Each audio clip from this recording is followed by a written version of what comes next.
साथियों को नमस्कार। आपके अपने YouTube चैनल स्टडी पॉइंट के माध्यम से मित्रों का स्वागत है। बरसेगा पैसा 1.2 करोड़ केंद्रीय कर्मचारी की सैलरी में भारी बढ़ोतरी, इन भत्तों में बड़ा बदलाव।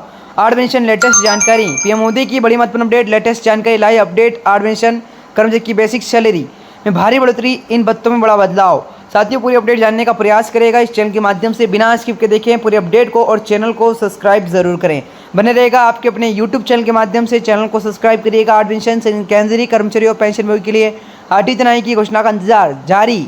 जनवरी 25 में इसकी संभावित घोषणा की चर्चा के बाद से ही सरकारी कर्मचारियों को उत्साह और उम्मीदें बढ़ रही हैं। हालांकि अभी तक सरकार की तरफ से कोई आधिकारिक घोषणा नहीं हुई है और इन नहीं अभी के सदस्यों का नियम कायदों पर कोई अंतिम फैसला लिया गया है। यह स्थिति कर्मचारी के बीच अनिश्चितता बनाए हुए है, लेकिन साथ ही विभिन्न अनुमानों और चर्चाओं को भी जन्म दे रही है। पूरी अपडेट को जरूर देखिएगा। चैनल को सब्सक्राइब नहीं किया, चैनल को सब्सक्राइब कर लीजिएगा। बिना स्किप किए देखिए पूरी अपडेट, चैनल के माध्यम से जुड़े रहेगा। वर्तमान में सरकारी कर्मचारियों और पेंशनरों का ध्यान केवल मूल वेतन पर नहीं बल्कि विभिन्न भत्तों पर संकेंद्रित। विशेषज्ञों को मानना है आठवीं तिमाही के भत्तों की संरचना के महत्वपूर्ण बदलाव हो सकते हैं।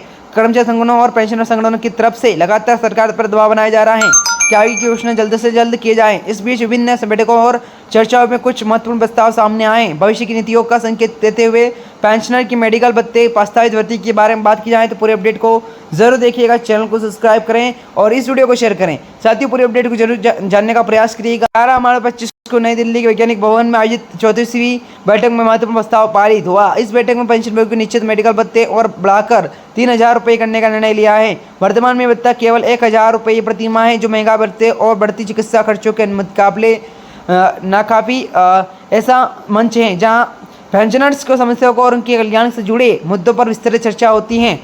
पेंशन भोगी के लंबे समय से इस भत्ते की अपर्याप्त को लेकर आवाज़ उठाई थी। आवाज़ के दौर में जब चिकित्सा सुविधाओं की लागत लगातार बढ़ रही है तो 1000 रुपये का मानसिक भत्ता वास्तव में बहुत कम है। यह भत्ता बढ़ा हुआ 1 जनवरी 2026 से लागू होने की संभावना है, क्योंकि इस आठवीं तिमाही के कार्य क्षेत्र में शामिल करने की सिफारिश की गई है।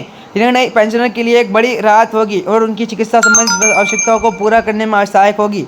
साथियों पूरी अपडेट जानने का प्रयास करिए। चैनल को सब्सक्राइब नहीं किया, चैनल को सब्सक्राइब करेगा। बात करते हैं भत्तों में संरचना व्यापक सुधार।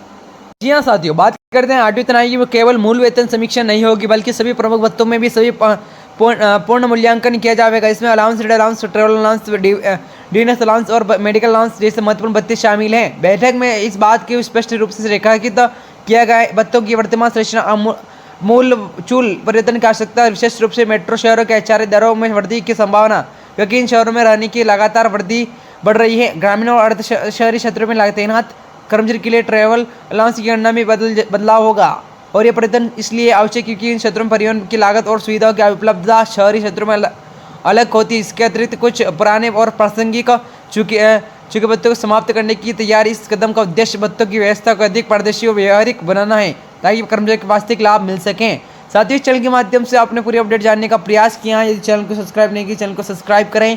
अगर फिटमेंट वेक्टर और न्यूनतम वेतन की संभावना की बात की जाए तो चैनल के माध्यम से पूरी अपडेट जरूर देखिएगा। सातवें तिमाही फिटमेंट वेक्टर 257 था, जिसके आधार पर न्यूनतम वेतन 18,000 रुपये निर्धारित किया गया था। आठवीं तिमाही के लिए फिटमेंट वेक्टर को 2.8 से 3.0 तक बढ़ाने की विचार हो रहा है। यदि ऐसा प्रस्ताव स्वीकार होता है तो न्यूनतम मूल वेतन 26,000-27,000 रुपये तक हो सकता है। इसका सीधा प्रभाव न्यूनतम पेंशन भी बढ़ेगा, लगभग 25,000 रुपये पहुँच सकती है। यह बढ़ती महंगाई दर को जीवन यापन की बढ़ती लागत को देखते हुए आवश्यक मानी जा रही है। हालांकि इन आंकड़ों का अभी तक सरकारी पुष्टि नहीं हुई है और ये केवल अनुमान और चर्चा विषय। डीएनएस अलाउंस को मूल वेतन में मिलाने का प्रस्ताव विचाराधीन है। इस कदम से कुल वेतन पर तो कोई खास प्रभाव नहीं पड़ेगा, लेकिन भविष्य के डीए वृद्धि दर की कमी हो सकती है। यह निर्णय वेतन संरचना को सरल बनाने का उद्देश्य में लिया गया है और लेकिन इसके दीर्घकाल प्रभावों का सावधानी पूर्वक अध्ययन आवश्यक है। साथ ही चैनल के माध्यम से आपने पूरी अपडेट जानने का प्रयास किया। चैनल को सब्सक्राइब नहीं किया, चैनल को सब्सक्राइब करें। मिलते हैं नेक्स्ट वीडियो में, जब तक के लिए बने रहेगा आपके अपने यूट्यूब चैनल के माध्यम से। जय हिंद, जय भारत।